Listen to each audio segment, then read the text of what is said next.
Hey guys, it's Renee Nicole and welcome back to my channel. I'm a digital marketer and I'm just here to remind you that I want to help you take the overwhelm and frustration out of digital marketing by providing easy to follow tips, advice and tutorials on creating funnels that convert and content that connects with your audience.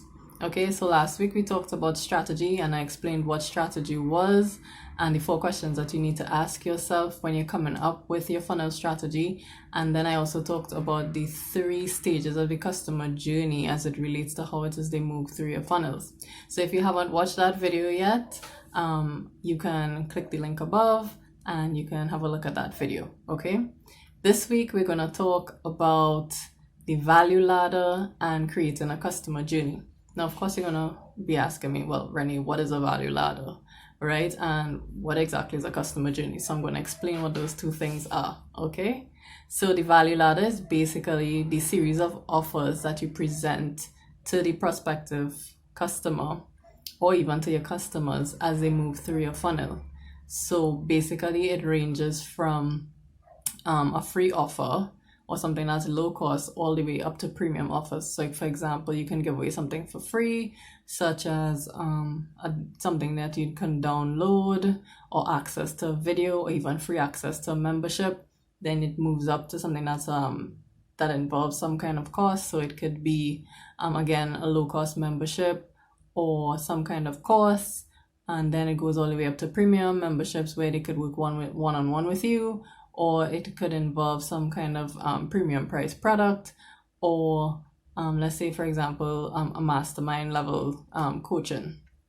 Okay, so that is basically an explanation of the value ladder. It's the series of offers that you have as it relates to your product or service. All right.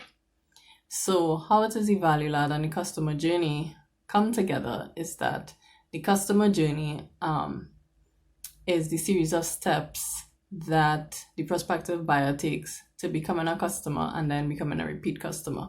We call this a funnel, but a better term, I suppose, is customer journey, because it's really a path that the customer takes to getting closer to you, getting a better understanding of how it is you operate, what your philosophy is like, and getting a better idea of the products and services you offer and what it is that you offer that could address the issues that they're having, right? So the way that the customer journey and the value ladder interact is that you present offers at certain points in the customer journey. So when they first interact with you, they don't really know much about you. So you're gonna give them give them information so that they can get to know you better, right? Then at another point you share something free, so you can give them something to download, or you can share a video that explains something about a topic that you're knowledgeable about, right? So what you're gonna do is map out what exactly that customer journey looks like at every stage, right? So remember last week when we were talking about strategy, we talked about the different stages that the customer goes through, from being knowing nothing about you to becoming a customer and then becoming a repeat customer. So when you're developing your strategy, your customer journey is basically an outline or the actual strategy put into action, right? So when you decided who you were targeting, how you wanted to target them, and what action you wanted to take, now you're actually creating a roadmap for that to get done. So if the person is a new customer, what information are you going to share with them and what action it is you want them to take? That is what your customer journey is going to be about, right? It's going to look like.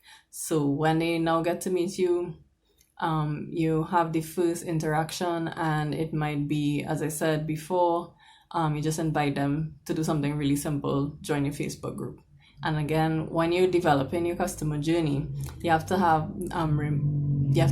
keep certain things in mind. So you want to make sure that there's only one call to action. Don't have a whole bunch of calls to action, because it's going to confuse people. They're going to know which one do I do first, second, whatever, and then they may not end up doing anything. Then usually it's best to involve, let's say you were sending ads to a landing page, right? to download something for free.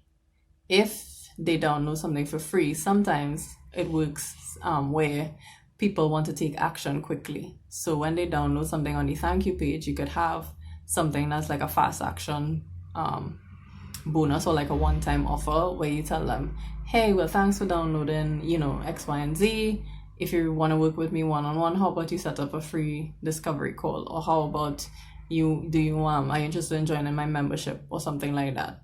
Okay, they may or may not take you up on it.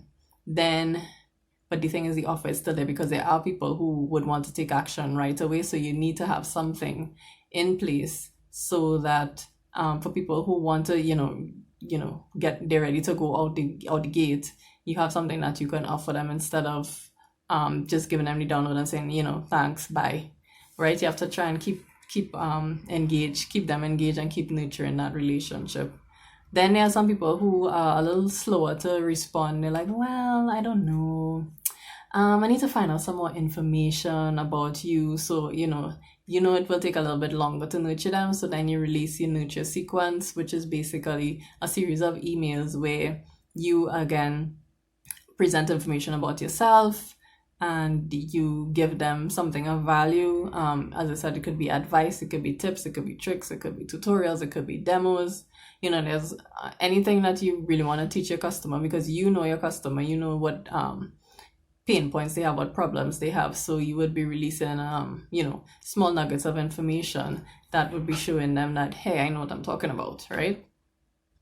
So you have to find different ways to keep them engaged, right? And you also have to be aware of customers who may not take any action at all. So they requested it, they put in the information to download something and maybe they didn't download it. So it might be you send a follow-up email saying, hey, I noticed that you didn't download the document. Here's the link again, just in case you missed it. Or, just a simple question. Hey, did you get the download link? Here it is again. So you have to, you want to do things to keep it interacting with the customer, right? Another example is where if you want them to take a certain action and you realize that they don't, you can do something like you offer a discount, or maybe you offer a downsell. So if it was a higher price offer, let's say it was something that cost $500, and the person, because of that, it might seem like a big investment to them. And they may not want to make such an investment yet, maybe because they don't know anything about you. Then perhaps you send, as part of the customer journey, if they don't take any action, you send something that is a downsell. So instead of it being a product that's $500, you might send something that's $200. Or you could send social proof. So you might send a review, or you might send a testimonial, or you might send do a product demo or something, just so that they get more information about whatever it is you're offering, so that they could make a decision for themselves.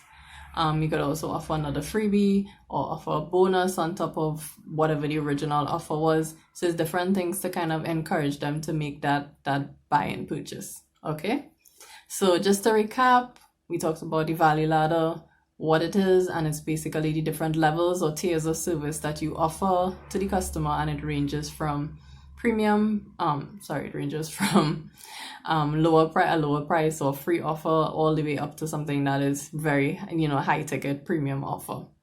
And tied to that is the customer journey, which is the series of steps that you want the customer to take to get to know you better, to get to know your brand better, to become a follower of your brand, to interact with your brand on a consistent basis, and eventually leading them to become a buyer. Okay, so I hope this has been helpful. And as always, I release new videos every Tuesday, so be sure to subscribe for more. Okay, bye.